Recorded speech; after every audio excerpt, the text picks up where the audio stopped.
Minecraftல இருக்கிற டாப் 2 ஈஸியான EXP collect பண்ணுற மெத்தட்ஸ். ஸோ இப்போ இதில் செகண்ட் பிளேஸில் இருக்கிறது மாப் EXP ஃபார்ம். ஸோ அதுக்கு எடுத்த உடனே ஃபஸ்ட்டு 2 செஸ்ட்டு வச்சிடணும். தென் அதை சுற்றி பிளாக் வச்சிடணும். எந்த பிளாக் வேணால் வச்சுக்கலாம். ஸோ இந்த மாதிரி செட் பண்ணிவிட்டு ஹாப்பர் வந்து செஸ்ட்டு ப்ளேஸ் பண்ண மாதிரி வச்சுருக்க மாதிரி வச்சுக்கோங்க, இப்போ நான் வச்ச மாதிரி. தென் அதில் இருக்க ரிமைண்டர் பிளாக்ஸ் நான் உடச்சிட்டு தேர்ட் லேயரில் பிளாக் ப்ளேஸ் பண்ணணும். தென் சுற்றின்னு ஒரு ஸ்டார் மாதிரி நான் செட் பண்ணிக்கிறேன். நீங்கள் வேணால் செட் பண்ணிக்கோங்க, இல்லை வேணாம். ஸோ அது கம்ப்ளீட்டாக பார்க்கும்போது அது எப்படி தான் இருக்கும். ஸோ நான் பண்ண மாதிரியே பண்ணியிருக்கேன். இதுதான் பேசிக்கான அவுட்லைன். இங்கேருந்து மாப் மேலே கீழே விழுவும், நம்ம கரெக்டாக இங்கேருந்து அடிக்கலாம். ஸோ அதுக்கு நம்ம 20 பிளாக்ஸ் லென்த் அதிகமாக்கணும். 1 hour later. ஸோ இப்போ 20 பிளாக்ஸ் ஆயிரம் வந்தாச்சு. அண்ட் இதில் ப்ளேஸ் ஷேப்பில் ஒரு 8 பிளாக்ஸ் ப்ளேஸ் பண்ணணும். அதே மாதிரி எல்லா சைடும் ப்ளேஸ் பண்ண பார்க்க கிடைச்ச ஹெலிகாப்டர் மாதிரியே இருக்கும். A few moments later. நான் இப்போ அந்த ஹெலிகாப்டர் விங்ஸை பண்ணியாச்சு. இப்போ நம்ம சுற்றிலும் பிளாக்ஸ் அதை ப்ளேஸ் பண்ணணும்.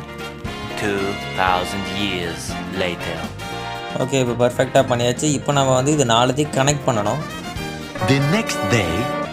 ஸோ அது கனெக்ட் பண்ணி முடித்த பிறகு 2 பிளாக் விட்டு 2 பிளாக் இந்த மாதிரி ஒரு ட்ராப் டோர்ஸை செட் பண்ணணும். அதே மாதிரி இங்கே இருக்கிற 4 சைட்ஸ்லேயும் அதை நம்ம பண்ணணும். A few moments later. Okay, trap டோர்ஸ்னால் ப்ளேஸ் பண்ணியாச்சு. இப்போ நம்ம வால் ப்ளேஸ் பண்ணணும். வால் ப்ளேஸ் பண்ணலன்னா மாப்ஸ் எல்லாம் நம்ம ட்ராப்பில் விழாமல் நம்ம மண்டை மேலே விடும், அப்புறம் முடிக்க வேண்டியதான்.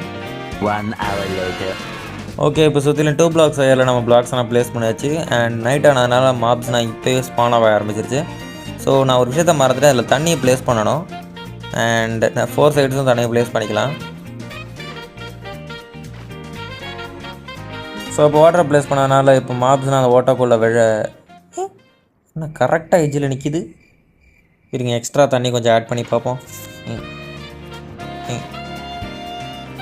போது பாய் ப்ரோ. ஓகே, இதே மாதிரி எல்லா சைடும் ப்ளேஸ் பண்ணிக்கலாம். இப்போ நம்ம வந்து ட்ராப் டோர்ஸை சைடில் ப்ளேஸ் பண்ணணும். 2 hours later. அண்ட் அதையும் நம்ம எல்லா சைடும் ப்ளேஸ் பண்ணி முடிச்சாச்சு. தென் ஃபைனலாக மேலே க்ளோஸ் பண்ணிடணும். நான் அதை கோடு போட்டே க்ளோஸ் பண்ணிட்டேன். ஸோ அந்த சீட் கோட்ஸ்னால் உங்களுக்கு எப்படி யூஸ் பண்ணுறது தெரியலனா அதுக்காக நான் ஒரு லாங் வீடியோ போட்டு வச்சுருக்கேன். அண்ட் அதுதான் என்னுடைய ஃபஸ்ட் வீடியோ. ஸோ அதை போய் பார்த்தா உங்களுக்கு தெரிஞ்சிடும். நான் நம்மளோட மாப் ஸ்பானர் கரெக்டாக இருக்காது. அண்ட் நம்ம போட்டு தள்ளுற மாப்ஸோட லூட்ஸ்னால் போய் செஸ்ட்டில் கரெக்டாக சேவ் ஆகுது. அண்ட் நம்ம அந்த மாப் ஸ்பானர் இப்படி வெட்ட வெளியாக செய்யக்கூடாது. நான் எக்ஸாம்பிள் செஞ்சு காட்டினேன். நான் வந்து என்னுடைய வேர்ல்டில் நான் ஒரு கேவுக்கு அடியில் செட் பண்ணி வச்சுருக்கேன். ஆனால் என்ன இதில் ஒரு சில தப்பு பண்ணதுனால மாப்ஸ் கொஞ்சம் லேட்டாக ஸ்பான் ஆகும். 1 hour later. ஃபைனலாக ஒரு மாபும் வந்துருச்சு. ஸ்கெலிட்டன் வந்திருக்காப்ல. செத்துப்போ. அண்ட் ஃபைனலில் டாப் 1 பிளேஸில் இருக்கிறது சீக்கிங். அப்போ அதில் எவ்வளோ லூட்டு EXP புக் என்ஷான்மெண்ட் புக்குனா கிடைக்கும் தெரியுமா? 1 eternity later. ஃபைனலி ஒரு புக்கு கிடச்சிருக்கு. கரெக்டாக பண்ணிச்சிங்க. இந்த புக்கு கிடைக்காத நான் சும்மாவே இருந்திருக்கலாம்.